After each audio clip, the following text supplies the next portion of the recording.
Assalamu alaikum, dear students. I hope you're all doing fine, having a great time back at your home. I welcome you to the next lesson of Accounting O3. Well, dear O3s, before I move on to the main content of today's lesson, I would request you all to find in the chat room a document, right? The document is related to two questions that we are going to attempt today in today's video lesson. I'm going to solve those questions on the whiteboard over here today. Well, let me make it clear to everyone that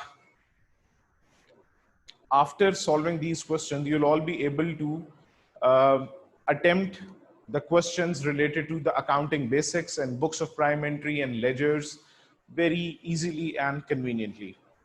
Well, in your question, you can see question number 1, the requirement says, complete the following table for each of Fabio's transactions in July 2016. It further says that if the capital is not affected, write no effect, the first transaction has been completed as an example. ठीक है? अच्छा, transactions वाला तो नहीं, जो हमारे headings हमने fill करने हैं, उनको let me just draw them on the board. The first column is of book of prime entry. Second is account to be debited. Third is account to be credited. And the fourth is about effect on capital. So basically, class, what is going to happen over here is that there are 4 transactions over here.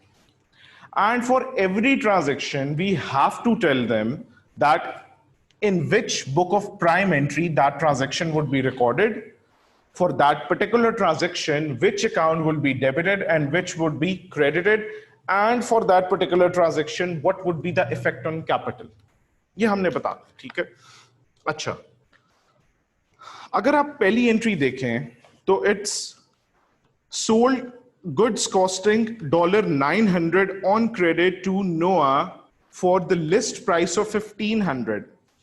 कुछ goods थे जिनकी हमारी cost जो थी that was 900, लेकिन हमने उनको cell किया 1500 का.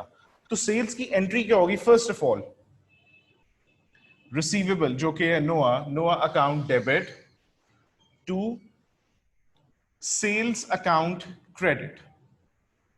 Now this is your double entry जो कि हमने इस पर्टिकुलर ट्रांजैक्शन के लिए पास करनी है, right? After this double entry has been passed, what do we have to do is कि हमने बताना कि ये कौन सी particular book of prime entry में record की जाएगी. And obviously credit sales, ये हमने credit पे sales किए हैं, it is evident in the transaction as well. Credit sales को record किया जाता है sales day book में. Either it can be sales day book या फिर sales journal. It's one and the same thing. अब हमने फाइंड क्या करना है? We have to find effect on capital. अब इफेक्ट ऑन कैपिटल कैसे फाइंड किया जाता है? देखिए, डबल एंट्री हमने पास की थी Noah account debit 1500 to sales account credit 1500. Assets minus liabilities is equals to capital. We all know assets increase हुए तो कैपिटल इंक्रीज हो जाएगा, डिक्रीज हुए तो कैपिटल डिक्रीज कर जाएगा, and the vice versa effect for liabilities.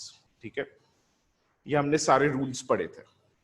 अच्छा, अब सेल्स तो ना एसेट है ना लायबिलिटी है, इसका कैपिटल के ऊपर देयर इज नो इफेक्ट. लेकिन हाँ, व्हाट इज नोआ?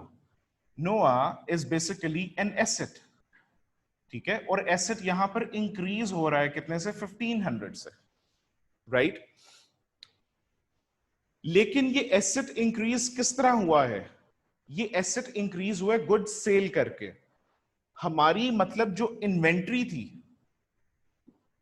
वो इन्वेंट्री भी हमारी कितने से रिड्यूस हो गई है, 900 से। और इन्वेंट्री भी क्या है, आपका एसेट है।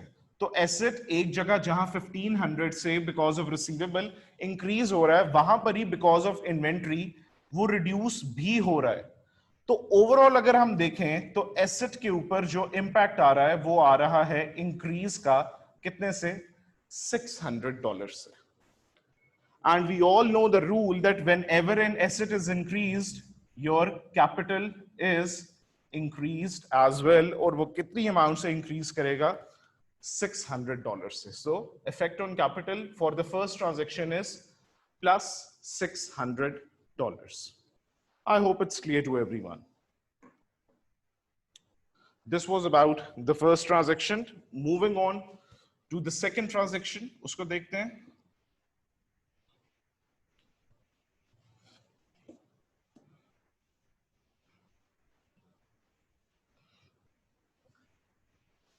Okay.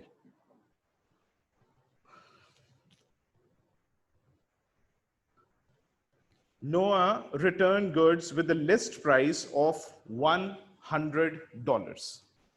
नोआ ने हमें गुड्स रिटर्न किए हैं $100 के. सबसे पहली बात तो ये कि what is this for us, this is sales return. और सेल्स रिटर्न के लिए there is a particular day book prepared which is known as return inwards day book. ठीक है, ये हो गया. नाउ इसकी डबल एंट्री क्या होगी? We all know return inwards की डबल एंट्री होती है return inwards account debit to receivable, और रिसीवेबल है नोआ अकाउंट क्रेडिट इतने से. ठीक है, अच्छा. अब यहां पर अगर हम ये देखें कि इफेक्ट ऑन कैपिटल क्या आ रहा है, तो फर्स्ट ऑफ ऑल तो हमने ये देखना है कि हमारी डबल एंट्री थी क्या. Our double entry was return inwards account debit कितने से, 100 से, टू नोआ अकाउंट क्रेडिट विद 100. ये हमारी डबल एंट्री थी जो कि हमने यहां पर रिकॉर्ड भी कर दी है, account to be debited and the account to be credited. अब होना क्या है यहां पर कि रिटर्न इनवर्ड्स तो ना आपका, अब हमने फाइंड करना है इस ट्रांजैक्शन का इफेक्ट ऑन कैपिटल. आपकी रिटर्न इनवर्ड्स ना तो एसेट है ना तो ये लायबिलिटी है, राइट? तो इसका तो कैपिटल के ऊपर कोई इंपैक्ट नहीं आएगा. लेकिन व्हाट इज नोआ? नोआ इज योर एसेट, आपका रिसीवेबल था जो कि रिड्यूस हो गया 100 से. जो कि कितने से रिड्यूस हो गया? 100 से. ठीक है, लेकिन ये रिसीवेबल कम होने की वजह से बेसिकली ये रिसीवेबल कम क्यों हुआ है? ये रिसीवेबल इसलिए कम हुआ है क्योंकि हमने गुड्स रिसीव कर लिए किससे? नोआ से. नोआ से हमने जो गुड्स रिसीव किए हैं, तो दैट मींस आपकी इन्वेंट्री आपको आ गई है, मिल गई है. ठीक है, अब उस इन्वेंट्री, वो एसेट एक जगह इंक्रीज हो गया क्योंकि वो इन्वेंट्री वापस आ गई है हमारे पास. ठीक है, अब उस इन्वेंट्री की वैल्यू कितनी थी? वो इन्वेंट्री की वैल्यू हम वैसे तो नहीं इसमें गिवन, हमने उसकी निकालनी कॉस्ट, क्योंकि इन्वेंट्री को हमेशा कॉस्ट के ऊपर रिकॉर्ड किया जाता है. ये उस इन्वेंट्री की सेलिंग प्राइस थी. तो उसको ऐसे रिकॉर्ड किया जा सकता है कि पिछली ट्रांजैक्शन में अगर हम देखें, हमने 900 के जो गुड्स थे वो 1500 के सेल किए थे. और अगर इसकी हम परसेंटेज निकालें तो वो बनती है 60%. तो मतलब गुड्स की जो कॉस्ट है यहां पर वो 60% है. तो दैट मींस जो इन्वेंट्री आपको वापस आई है उसकी वैल्यू $60 थी. दैट मींस अगर हम इन दोनों का इंपैक्ट देखें तो अल्टीमेटली जो हमारा एसेट है, हमारा एसेट रिड्यूस हुआ है कितने से? 40 से, $40 से. जब एसेट्स हमारे रिड्यूस होंगे तो कैपिटल भी रिड्यूस कर जाएगा कितने से? $40 से. So the effect on capital here would be -40. This is the answer to the second transaction. I hope it's clear to everyone. Well, moving on to the third transaction. Let me just erase the board first of all so that we have sufficient space. Well, I hope it's clear to everyone. For any kind of queries and questions, we can have a session at the end of the video lesson as well. Okay, moving on.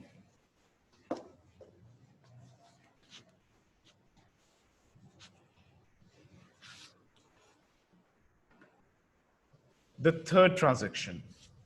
You can see on your worksheet, the third transaction says, paid Sophie a check for $610. हमने Sophie को एक check पे किया है, कितने का? $610 का. अब बेटा चेक आ गया है. Cheque means bank. I told you कि कोई भी ऐसी ट्रांजैक्शन जिसके अंदर कैश या फिर आपका बैंक, ये किसी भी ट्रांजैक्शन में अगर अकर होते हैं तो वो ट्रांजैक्शन को रिकॉर्ड किया जाता है आपकी कैश बुक में. It is recorded in your cash book.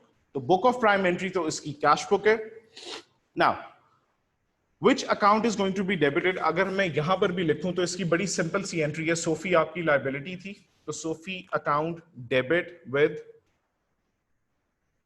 630 to bank account credit with 630.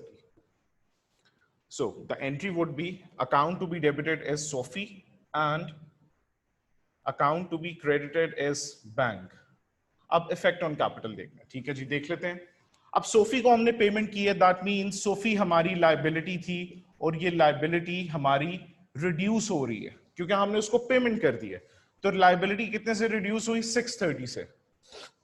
दूसरी जगह आपका बैंक इज योर एसेट और एसेट भी रिड्यूस हो रहा है 630 से बिकॉज हमने पेमेंट की है. तो अल्टीमेटली अगर हम देखें, लायबिलिटी और एसेट दोनों जब भी सेम अमाउंट से रिड्यूस होती हैं तो कैपिटल के ऊपर there is no effect because एक फिगर से आपका लायबिलिटी भी रिड्यूस हो गया, एसेट भी रिड्यूस हो गया, कैपिटल के ऊपर कोई इफेक्ट नहीं आया. तो we will write no effect over here. This is the third transaction. The last one. Let's just quickly and swiftly move on to our last transaction and let's see what does that transaction says.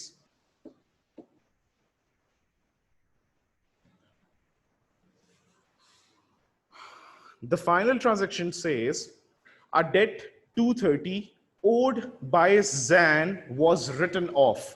ये एक bad debt की entry है.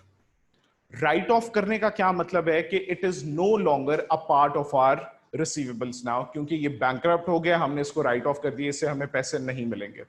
अच्छा, इसकी entry क्या होगी? इसकी entry होगी बैड डेट अकाउंट डेबिट, क्योंकि bad debt is an expense to receivable. And who is the receivable? Zain is the receivable. उस रिसीवेबल को हमने खत्म कर दिया 230 से.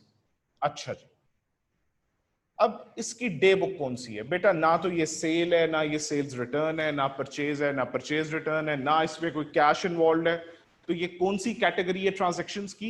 ये वो कैटेगरी है जिसको हम ऑल अदर ट्रांजैक्शंस के तौर पे कंसिडर करते हैं. And for all other transactions जिसके अंदर बैड डेट्स भी आते हैं, we have a specific day book which is named as general journal. तो ये कौन सी डे बुक में रिकॉर्ड होगी एंट्री? ये आपकी रिकॉर्ड होगी जनरल जर्नल में. Okay, account to be debited is bad debt, जो कि एविडेंट है डबल एंट्री में, and account to be credited is Zain. अब हमने देखना है इसका effect on capital. Bad debt एक एक्सपेंस है, एक्सपेंस का कैपिटल के ऊपर कोई इंपैक्ट नहीं आता, सिर्फ एसेट्स या लायबिलिटीज का आता है. ज़ैन क्या था? ज़ैन वॉज योर एसेट, और एसेट क्या हो रहा है? रिड्यूस हो रहा है 230 से because it is irrecoverable now. अब जब ये रिड्यूस हो गया तो ऑब्वियसली जिधर एसेट्स रिड्यूस होते हैं आपका कैपिटल भी रिड्यूस कर जाता है उतनी ही फिगर से. तो your capital would be reduced by $230. This is all about the question number 1 that was purely related to the accountancy concepts of books of prime entry and some source documents along with its double entry recording. I hope it's clear to everyone. I've made it very easy and convenient for all of you. Well, without taking much of the time, I would move on to the question number 2. The question number 2 is recorded there as well. It is again the similar pattern question that we had attempted today, and that was given in the worksheet previously as well. So let's have a look on it.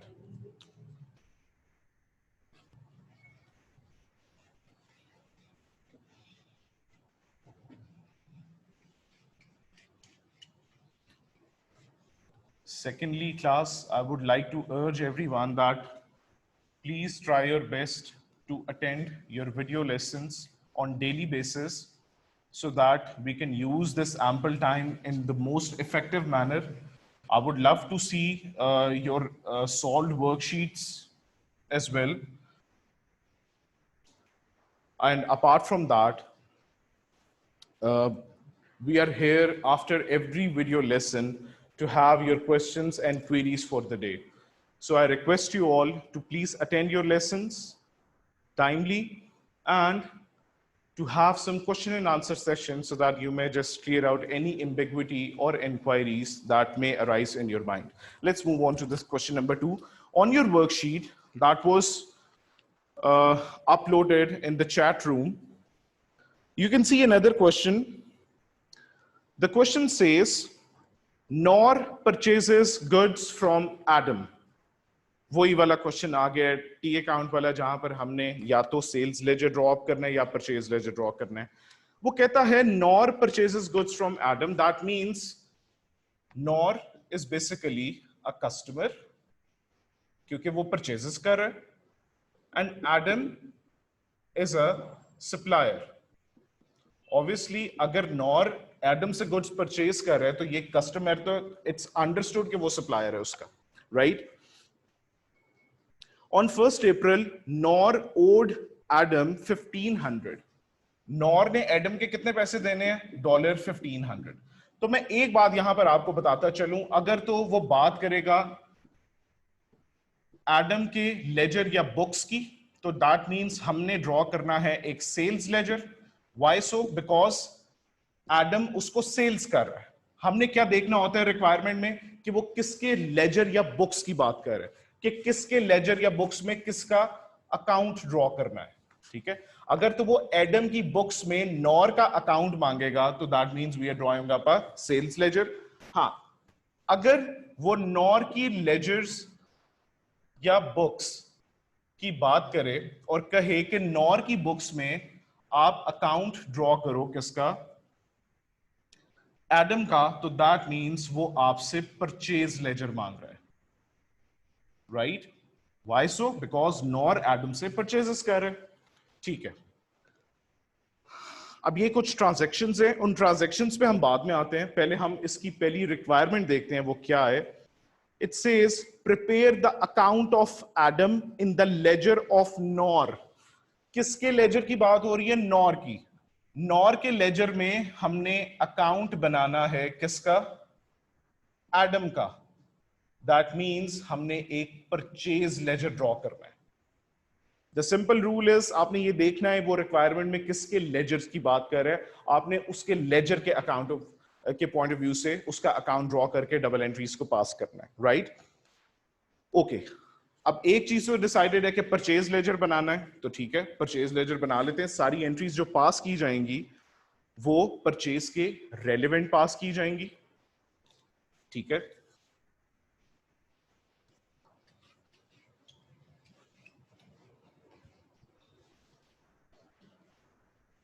so this is how a T account is going to look like for Adam. ठीक है, ये Adam का account है और किसकी books में बना रहे हैं हम? नॉर की बुक्स में. ठीक है, तो ऑब्वियसली ये क्या बन रहा है? ये एक परचेज लेजर बन रहा है. अब एडम नॉर के लिए क्या है? लाइबिलिटी है. Adam is liability to Nor. वो कैसे कि ऑब्वियसली वो परचेजेस कर रहे हैं और उसने बता भी दिया है, आप देख सकते हैं. Come back to the transaction on the table that is given above the first requirement. It says on April 9th, Adam sold goods to Nor on credit. उससे पहले उन्होंने पहली लाइन में जो क्वेश्चन है उसमें लिखा हुआ है on 1st April Nor owed Adam 1500. मतलब नॉर के एडम एक लाइबिलिटी है और लाइबिलिटी का जो ब्रॉड डाउन बैलेंस है वो हमेशा क्या होता है, क्रेडिट होता है. मैं इसके साथ डेट भी लिख देता हूं, 1st April. Yeah, I hope that's not the wrong date. Yes, that's it. 1st April को नॉर ओड एडम $1500. अब ये तो हो गई एक चीज. अब हम सिंपली क्या करेंगे, हम सिंपली इनकी ट्रांजैक्शंस को ड्रॉप करेंगे और देखेंगे कि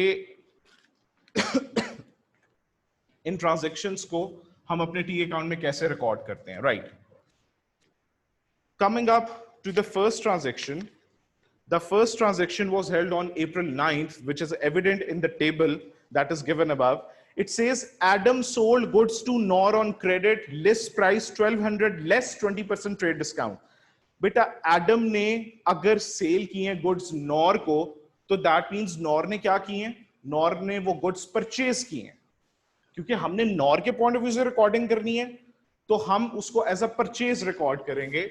तो जो हम एंट्री पास करेंगे that would be something like my entries इस साइड पे पास कर लेता हूं.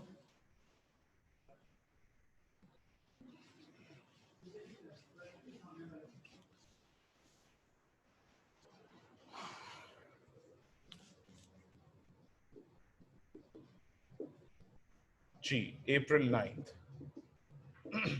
जो एंट्री पास हम करेंगे that would be purchase account debit. ठीक है, और हमने परचेज, नॉर ने ये परचेज की किससे, नॉर ने ये परचेज की है एडम से, तो Adam's account would be credited. अब ये क्रेडिट कितने से होगा, कितनी फिगर से ये क्रेडिट होगा, उसने कहा 1200 के गुड्स थे जिसके ऊपर 20% ट्रेड डिस्काउंट मिला. आई told you trade discount is not a part of your double entry system, तो ये 20% यहां से ही माइनस हो जाएगा. अगर हम 20% माइनस करें, the figure is something like I guess 240 and the answer would be 960. तो purchase account debit 960 to Adam account credit 960. तो नॉर की बुक्स में एडम का अकाउंट क्या हो रहा है, क्रेडिट हो रहा है 960 से because of purchases and the date is 9th of April. I hope this transaction is clear to everyone. Moving on towards the next transaction that was held on April 11th. April 11th को they say Nor return goods purchased on 9th April, list price $100. Nor ने goods return कर दी हैं.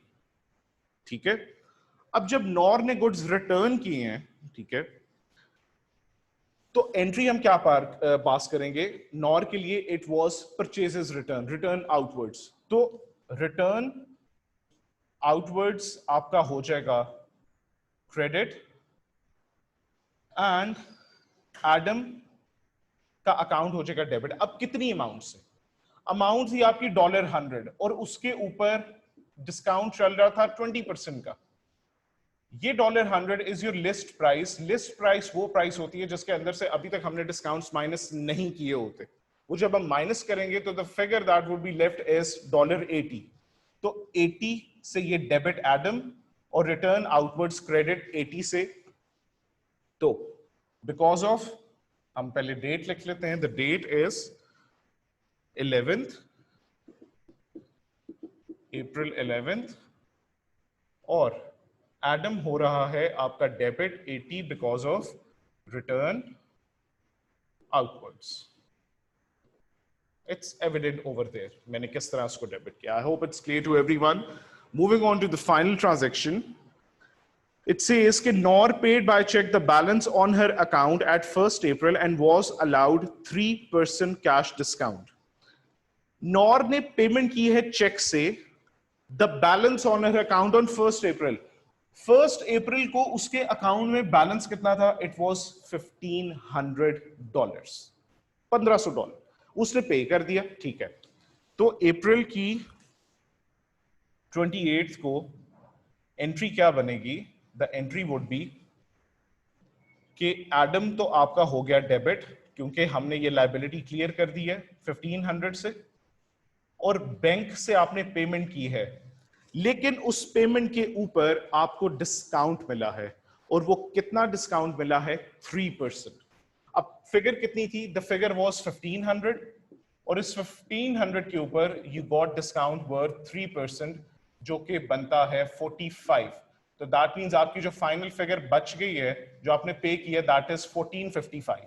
तो bank आपका credit होगा 1455 से, और ये जो बाकी का 45 है, this is your discount received. और कितना डिस्काउंट रिसीव किया आपने? $45, जो कि 1500 का 3% है। It is written in the requirement. अब एडम को अगर यहां पर हम देखें तो because of bank April 28, because of bank Adam debit हो रहा है 1455 से, and because of discount received Adam again debit हुआ है 45 से। That means it makes a total of 1500, ये दोनों एंट्रीज मिला के।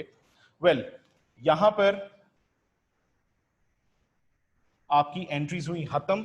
अब रिक्वायरमेंट ये थी, balance the account and bring down the balance on 1 मई 2017, कि आपका 1 मई 2017 को बैलेंस क्या आता है। हम टोटल कर लेते हैं दोनों साइड्स का। The total is 2460। This is a higher side. इसका balance, the total of the higher side is 2460, which is recorded on the both debit and credit sides. उसको रिकॉर्ड किया। इस साइड के अब टोटल को हम माइनस कर देंगे किस में से? अपने हायर साइड में से। The total of this side would be deducted from this. तो हमारा जो बैलेंस आता है सीडी, दैट इज $880। वही हमारा 1 मई को ब्रॉट डाउन होगा 880, जैसे अप्रैल में it was 1500। I hope this is clear to everyone. ये सारी ट्रांजैक्शंस मैंने उसमें कोट कर दी हैं। आई होप ये आप सबको क्लियर होगा, इसमें कोई आपको डाउट नहीं है। फॉर एनी क्वेरीज हम लोग दोबारा से भी इसके ऊपर क्वेश्चन एंड आंसर्स कर सकते हैं। Well, quickly moving on to the other requirements, we are left with 2 to 3 very small parts. उनको check कर लेते हैं. What are they asking about? Not a matter of more than 2 minutes. Well, B part में अगर आप question के देखें तो B part देखें आपसे क्या रिक्वायर कर रहा है. The B part says name the first book of prime entry in which transaction on 9th April would be recorded by NOR. NOR 9th April को कौन सी बुक ऑफ प्राइम एंट्री में ये ट्रांजैक्शन रिकॉर्ड करेगा? बेटा 9th April को जो हमने transaction की थी वो थी क्रेडिट परचेजेस की, और ये आपकी रिकॉर्ड की जाएंगी किसमें? Purchase day book.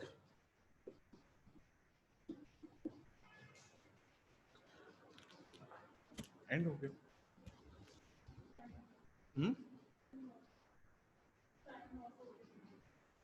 टाइम पर हो गया नहीं, 40 मिनट्स का नहीं होता, 30। ठीक।